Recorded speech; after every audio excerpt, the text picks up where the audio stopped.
Welcome, and thank you for joining me on the Path of the Seeker. Every year on my blog, I look at upcoming movies to identify a theme. At the end of every year, I look back to see if the theme held true. In previous years, it held true for me, but this year was very different. In this video, I'm going to cover both perspectives. The reason I look at movies and major television series is because they capture the narrative that the collective is telling itself. Movies in particular are a huge investment, so only those that are going to resonate with a large amount of the population are made. This year is a little different because I'm including some television series. If you believe, as I do, that all of life is interconnected and there is a collective consciousness, or, as Carl Jung called it, the collective unconscious, then we can tap into the collective narrative by seeing popular trends. Much of the spirituality and esoteric teachings say that the outer reality is a mirror.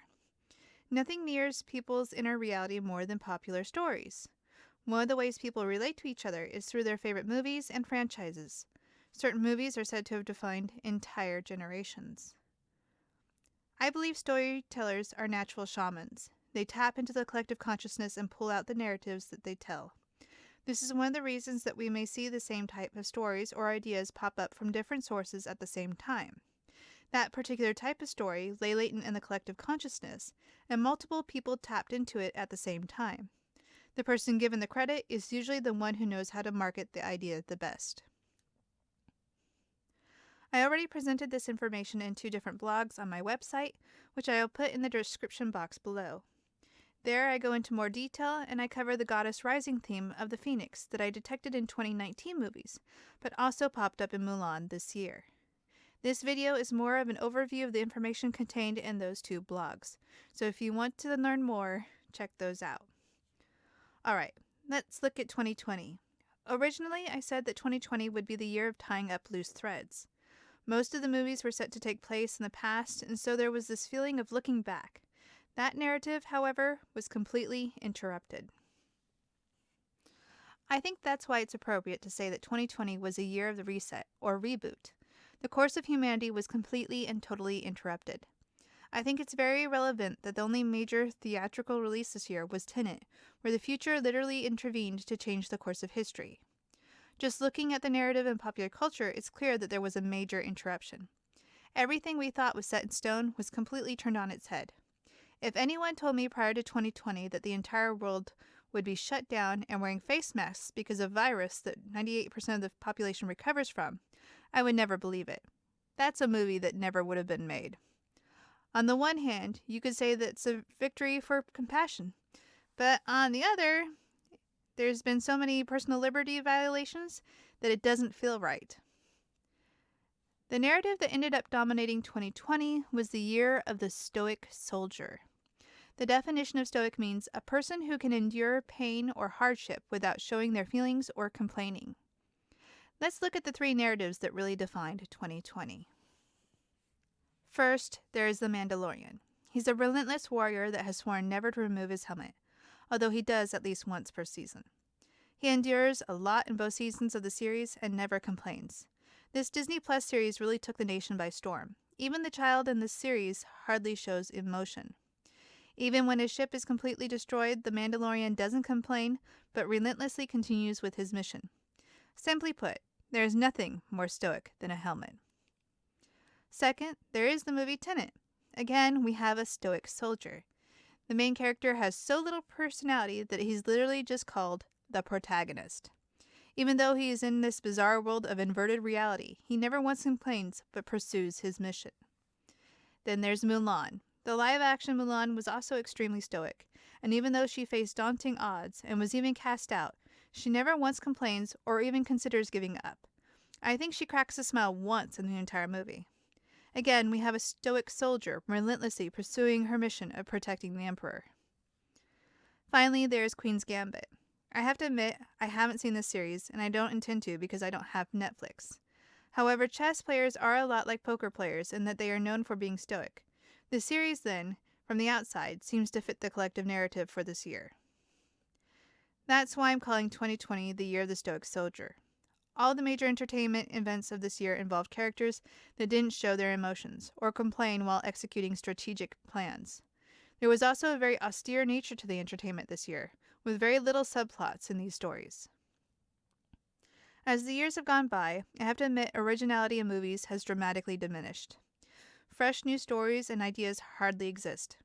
Tenet was one of the rare movies that was a standalone with no intention of a sequel or franchise.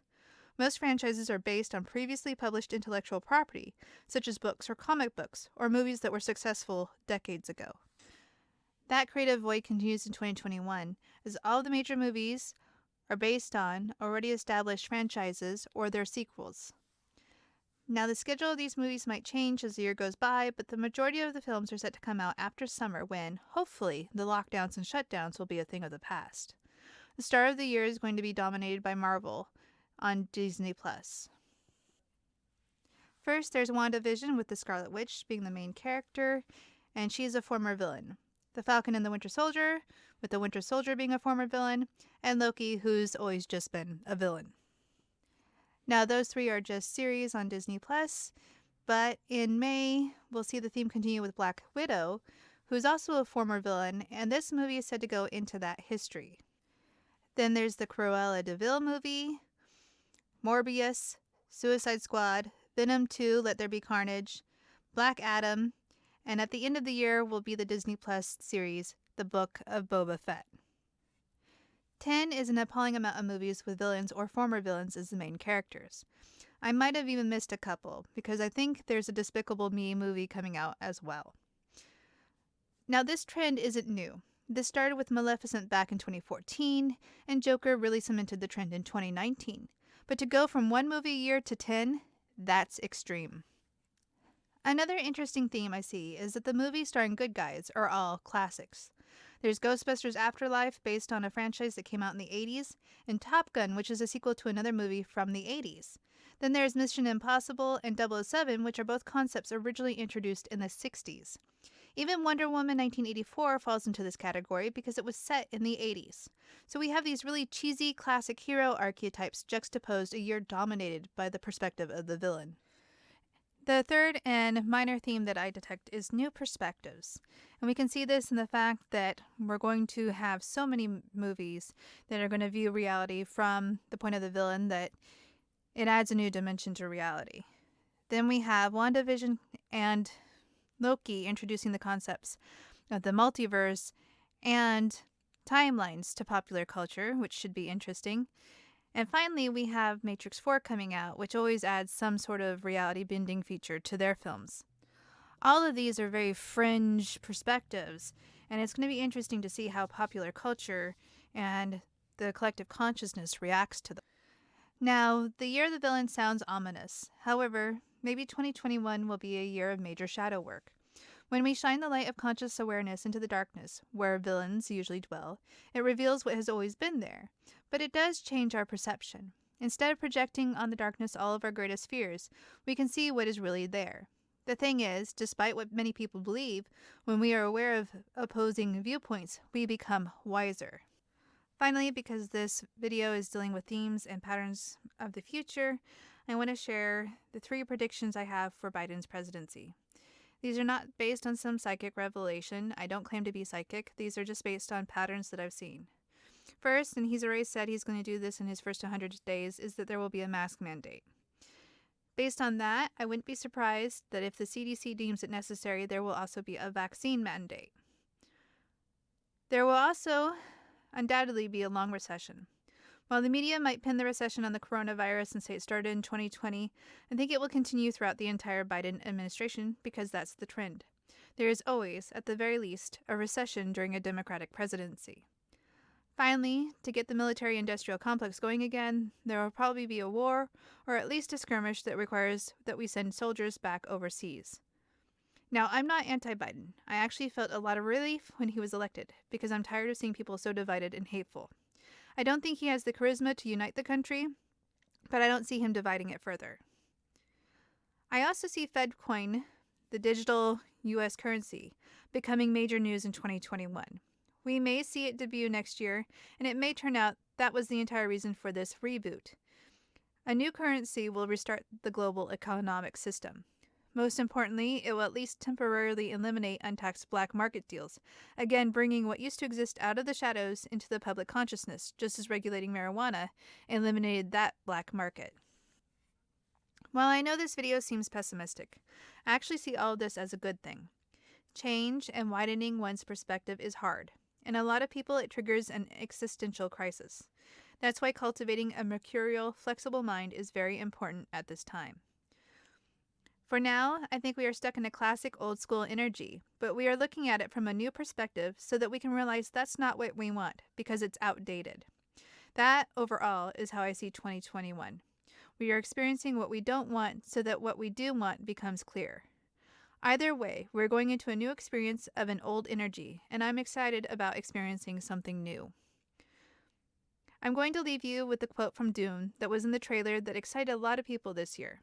Not surprisingly, Dune would have fit in well with the Stoic soldier theme of 2020, but I think it's significant that it will come out at the end of 2021, when the pandemic, hypothetically, should be over. I must not fear. Fear is the mind killer. Fear is the little death that brings total obliteration. I will face my fear. I will permit it to pass over me and through me. And when it has gone past, I will turn the inner eye to see its path. Where the fear has gone, there will be nothing. Only I will remain. Frank Herbert, Dune. May you face and release your fear this year. Until next week.